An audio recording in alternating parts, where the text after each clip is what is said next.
Something changed in the financial system recently, something that, according to decades of market behavior, should not have happened. And if you hold gold, or if you've been watching it from the sidelines, what I'm about to walk you through matters more than most headlines you'll see this year.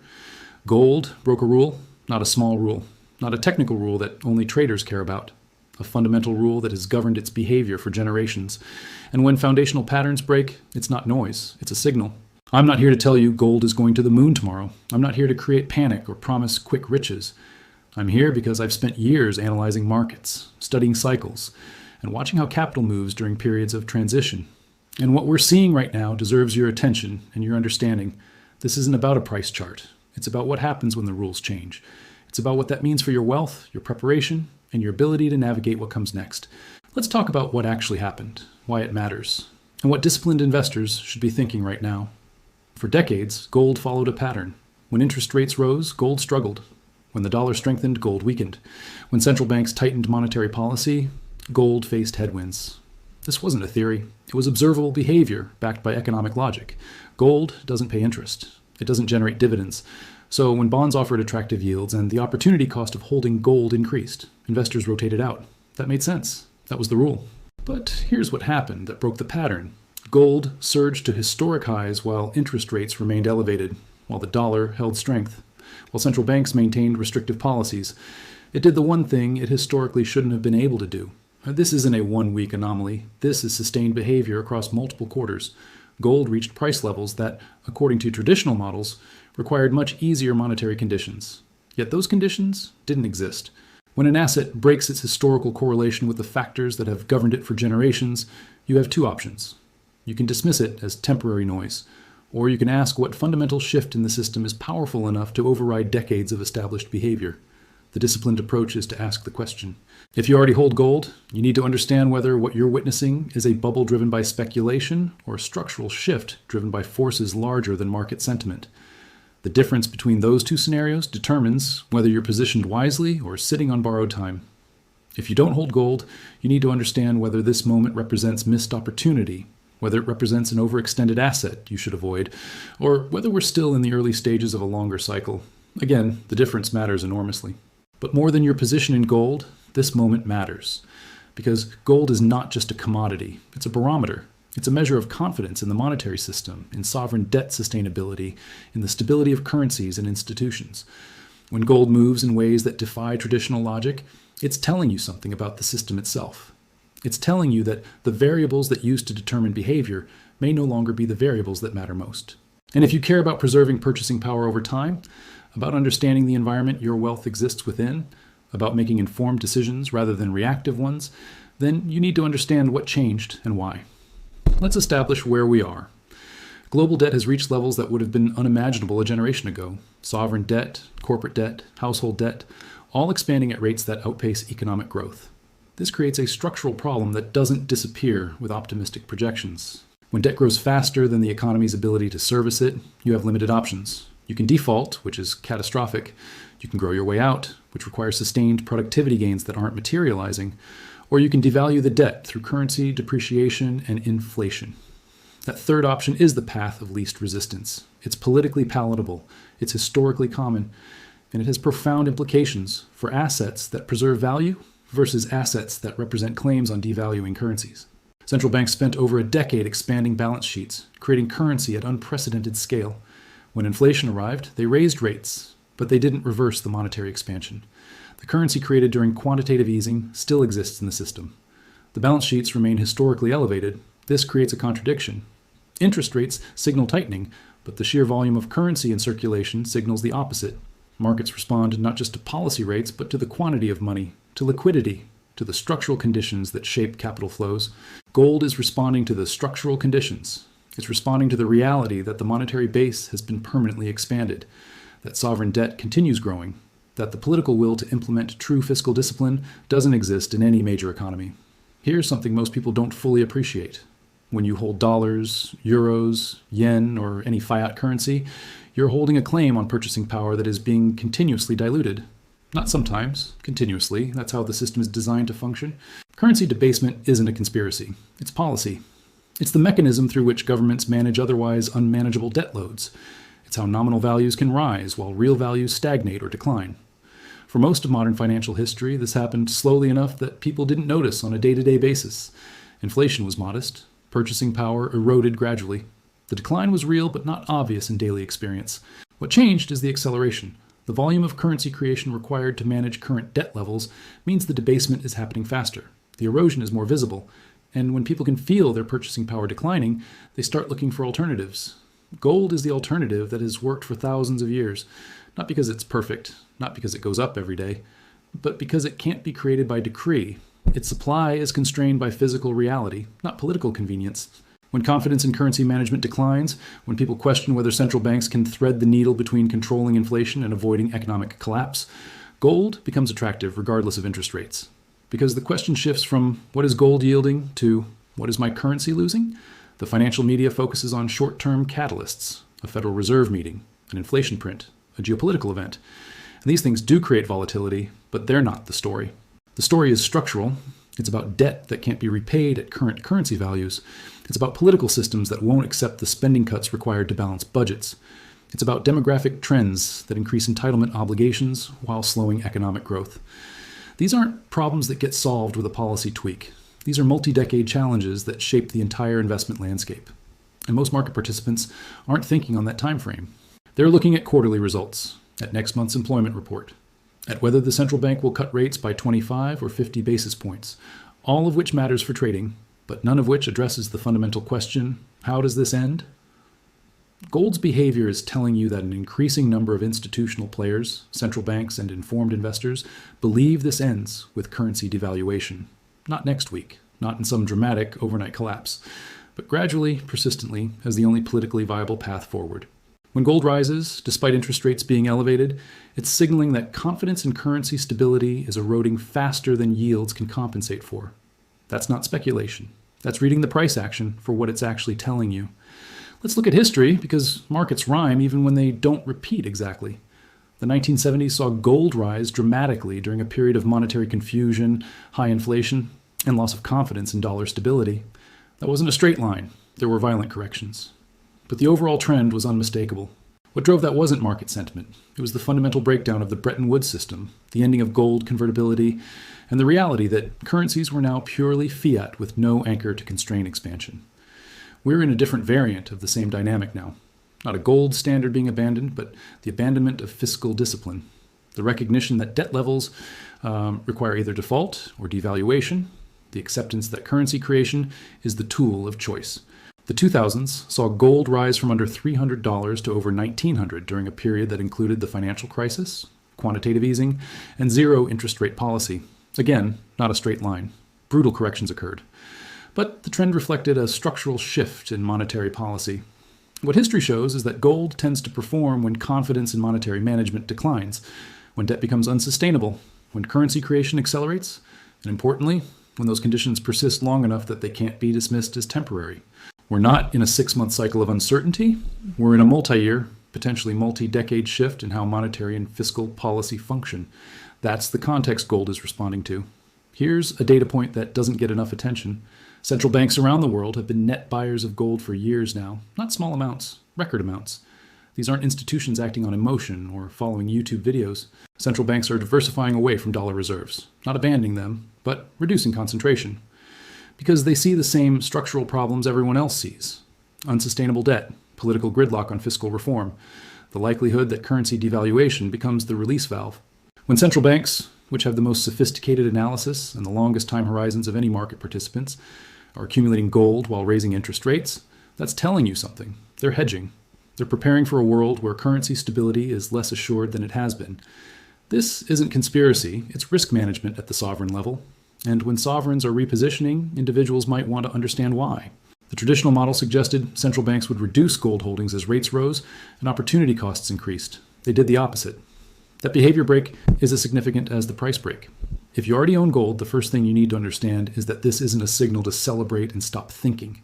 It's a signal to stay disciplined and avoid getting caught up in euphoria. Markets that break historical patterns can continue much further than seems logical, but they can also correct violently when sentiment shifts. Your edge isn't in predicting the top. It's in understanding why you hold the asset in the first place. If you hold gold as insurance against monetary instability, against currency devaluation, against systemic risk, then recent behavior confirms your thesis is playing out. That doesn't mean it will play out smoothly or without setbacks. Corrections in gold can be severe. 30–40% drawdowns have occurred within longer bull markets. If you've sized your position responsibly, those corrections are manageable. If you're over-leveraged or emotionally attached to day-to-day price movement, they're devastating. The disciplined approach is to maintain your allocation based on your overall risk management framework, not based on price, not based on what you think will happen next week, based on whether the structural conditions that justified the allocation still exist. Those conditions not only still exist, they've intensified. Debt is higher, deficits are larger, political will for reform is absent. That suggests the long-term case remains intact, regardless of short-term volatility. If you don't currently own gold, the question isn't whether you're too late. The question is whether the structural conditions justify allocating capital to an asset that doesn't generate cash flow but preserves purchasing power. Here's the reality. Gold is higher than it was last year, higher than 5 years ago. But if the thesis is correct, if we're in a multi-year cycle of currency devaluation, then price today may be irrelevant to price a decade from now. The disciplined approach isn't to wait for a pullback and then panic buy. It's to understand the role gold plays in a diversified portfolio and begin building a position methodically. Dollar cost averaging exists for exactly this purpose. Accumulating an asset over time, regardless of price, removes the emotional burden of trying to time entry perfectly. It removes the regret of buying right before a correction. It builds exposure systematically. For those who don't hold gold, the opportunity isn't quick profit on the next surge. The opportunity is protection against the structural forces that make currency-denominated wealth vulnerable over long time frames. That's not exciting. It's not going to make you rich overnight. But it's responsible risk management in an environment where traditional diversification may not provide the protection people assume it will. We need to talk about what happens psychologically as more people notice what's happening. Because awareness creates its own dynamics, and those dynamics can be treacherous. When an asset rises persistently, it eventually attracts attention from speculators, momentum traders, and people who weren't thinking about fundamentals but are thinking about returns. That's natural. That's how markets work. The danger is when participation becomes driven not by understanding of underlying value, but by fear of missing out. When people allocate capital they can't afford to lose because they're watching others profit and feeling left behind. Late cycle behavior is characterized by increasing volatility, by participation from less informed market participants, by price movements that become disconnected from fundamentals. We've seen this in every asset class across history.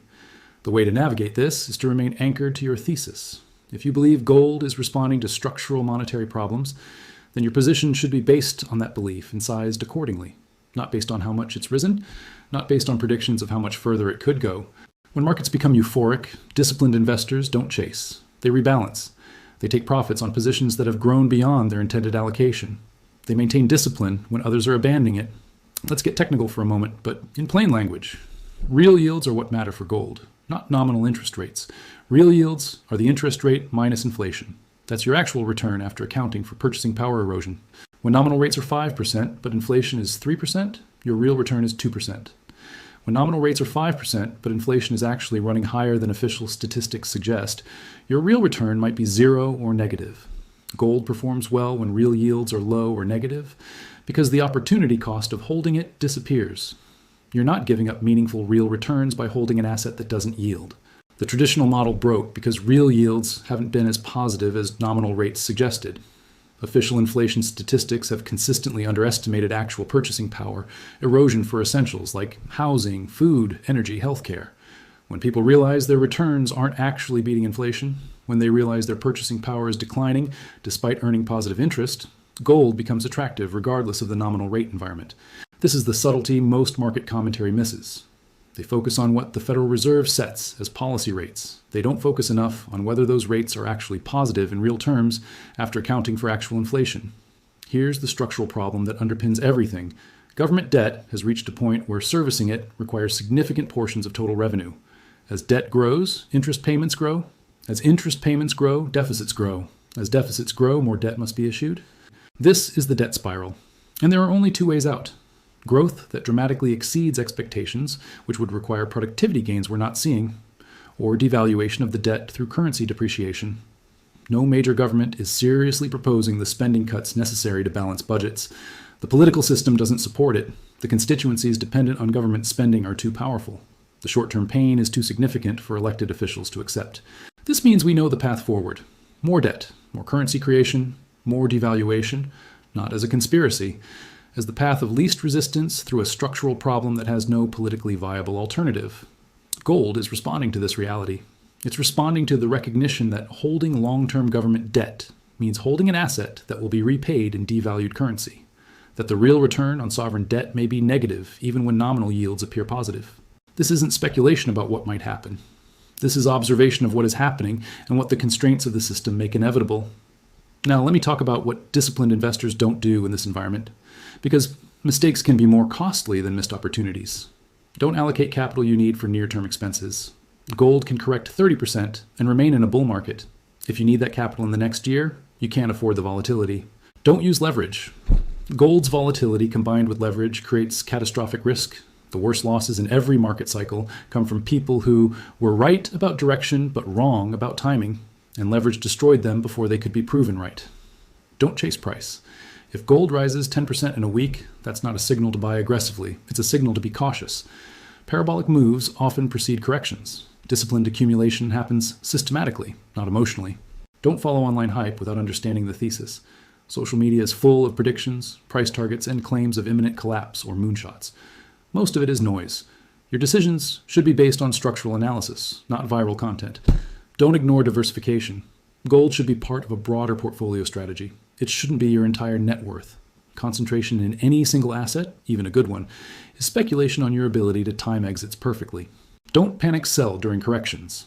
If your thesis is structural and long-term, corrections are noise. If you're going to sell at the first 30% drop, you shouldn't own the asset in the first place. There's a larger context to all of this that needs to be stated clearly. The dollar has been the global reserve currency for decades. That status provides enormous advantages to the United States. It allows deficit spending on a scale that would crush other nations. It creates persistent demand for dollar-denominated assets. But reserve currency status isn't permanent. It's conditional on confidence. And when debt levels become extreme, when currency creation becomes aggressive, when geopolitical rivals actively work to build alternative systems, confidence can erode. We're not on the verge of the dollar being replaced next month. These transitions happen over years, sometimes decades, but they do happen. History shows that reserve currencies eventually lose their status when the underlying economy loses its competitive advantage and fiscal discipline. Gold is responding to the early stages of this questioning, not the answer, the question. When central banks diversify reserves, when trade agreements increasingly settle in non-dollar currencies, when alternatives to dollar-based payment systems develop, these are signals. For individual investors, this doesn't mean abandon dollars entirely. It means recognize that holding 100% of your wealth in instruments denominated in a single currency carries risks that previous generations didn't have to consider as seriously. Let's talk about something crucial, time frame. If you're trying to trade gold for quick profits, you're approaching this the wrong way. If you're trying to time the perfect entry and exit, you're setting yourself up for mistakes. Gold's role in a portfolio is strategic, not tactical. It's there for the structural cycle, not the daily volatility. That means your time frame should be measured in years, not weeks. When markets break historical patterns, the new patterns take time to establish.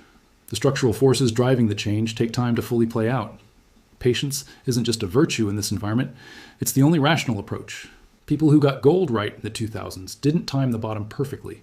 They recognized the structural shift early enough, built positions methodically, and held through volatility because they understood the thesis. The same principle applies now. You're not trying to catch the exact moment momentum accelerates. You're trying to position for a multi-year cycle driven by forces larger than any single event or announcement. That requires patience. It requires emotional discipline. It requires the ability to ignore daily price swings and focus on whether the structural conditions remain intact. Before you do anything with this information, before you make any changes to your portfolio, take time to educate yourself. Read about monetary history, understand how currency systems work, study previous cycles of currency debasement. The goal isn't to become an expert. The goal is to develop enough understanding that your decisions are informed rather than reactive, so that you're responding to structural analysis rather than fear or greed. Most financial mistakes come from acting on incomplete information, from hearing something compelling and immediately allocating capital without understanding the context, the risks, or how it fits into your broader situation. Education is the edge that separates disciplined investors from the crowd. It's what allows you to maintain conviction during corrections when everyone else is panicking. It's what prevents you from over-leveraging when everyone else is celebrating. Take the time. Read different perspectives, understand the counter-arguments, make sure your thesis can withstand scrutiny.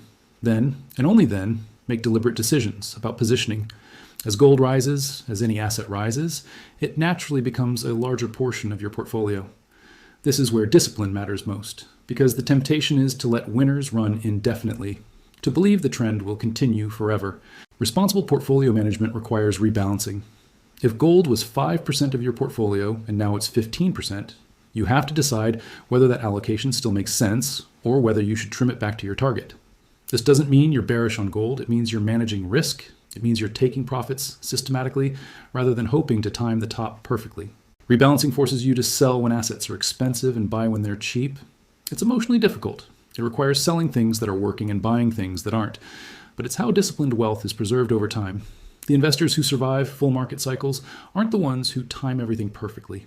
They're the ones who maintain discipline, who rebalance, who don't let any single position dominate their portfolio, regardless of how compelling the story becomes. I need to be clear about something. Despite everything I've laid out, despite the structural analysis and historical patterns, no one knows exactly how this plays out. The future is probabilistic, not certain. Gold could correct sharply tomorrow. A new technology could emerge that changes the monetary landscape. Policymakers could surprise everyone with genuine reform. Geopolitical events could shift the narrative in unpredictable ways. Confidence in analysis comes from understanding probability and managing risk, not from predicting specific outcomes. You position for scenarios that seem likely based on structural conditions, while accepting that surprises happen. The goal isn't perfect foresight. The goal is robust positioning, a portfolio structure that can withstand various outcomes without catastrophic loss. That means diversification. That means not betting everything on a single thesis, no matter how compelling it seems. Humility about what you don't know is as important as conviction about what you do know. Markets are complex adaptive systems with countless variables. Anyone claiming absolute certainty is either ignorant or dishonest. If gold continues breaking historical patterns, expect volatility to increase. Expect sharp corrections within the overall trend. Expect moments where it feels like the thesis is broken and you made a mistake. These moments are features, not bugs. Volatility is the price you pay for asymmetric opportunity. If an asset only went up smoothly, everyone would own it and the returns would be modest. Preparation means sizing positions so that volatility doesn't force you to make emotional decisions. If a 30% correction would cause panic, you're positioned too aggressively. Preparation also means understanding your own psychology. How do you respond to watching an asset you own drop significantly? Can you hold with conviction, or do you sell to stop the pain? The people who succeed in markets aren't those with the best analysis. They're those who can execute their analysis with discipline when emotions are screaming to do something different. Know yourself. Know your risk tolerance. Structure your portfolio accordingly. That matters more than any insight about where gold is headed next. Gold doesn't exist in isolation. It exists as part of a broader allocation strategy that should include various asset classes with different risk profiles and different responses to different economic conditions. Stocks for growth and participation in productive enterprise, bonds for income and stability, though with caution given debt levels, real assets for inflation protection, cash for opportunity and security. Gold fits into this as insurance and as a hedge against the specific risks we've discussed. But it's not a replacement for diversified holdings. It's a complement to them. The correct allocation varies by individual circumstances. Your age, your income stability, your risk tolerance, your financial obligations, all of these factor into what makes sense for you. The framework should be understand the environment, understand the structural forces, then position your portfolio to navigate various scenarios without catastrophic vulnerability to any single outcome. That's not exciting. It's not a story of get rich quick, but it's how wealth is preserved and grown over time horizons that actually matter. We started with a simple observation. Gold broke a rule. It did what it historically hasn't been able to do, and that break tells us something important about the system we're operating within. The structural forces behind this aren't going away. Debt will continue growing. Currency creation will continue. Fiscal discipline will remain politically impossible. These are the realities that shape the investment landscape for years to come. Your response to this reality should be measured, deliberate, and appropriate to your circumstances. Not panic, not euphoria. Thoughtful positioning based on understanding. If you hold gold, understand why you hold it and remain disciplined through volatility. If you don't, consider whether the structural case justifies building a position methodically over time. Either way, stay educated, stay rational. Avoid leverage, avoid emotional decisions, and maintain the discipline to rebalance and manage risk as conditions evolve. The investors who navigate this period successfully won't be those who predicted every turn. They'll be those who understood the big picture, positioned appropriately, and maintained conviction when others panicked. Markets reward patience. They reward discipline. They reward those who can separate signal from noise and focus on what actually matters over meaningful timeframes. This moment is significant, but it's not the end of the story. It's a chapter in a longer cycle. Your job is to understand the chapter, prepare for what comes next, and execute with the discipline that separates thoughtful investors from the crowd. Stay informed, stay rational. And remember that the goal isn't perfection, it's preparation, not predicting the future, but positioning to navigate it regardless of which path it takes. Thank you for your time and attention. These are complex topics that deserve serious thought. Whatever decisions you make them deliberately, with full understanding of both the opportunity and the risk. The financial landscape is changing. Those who understand the change and respond thoughtfully will be positioned better than those who ignore it or react emotionally. Be in the first group, always.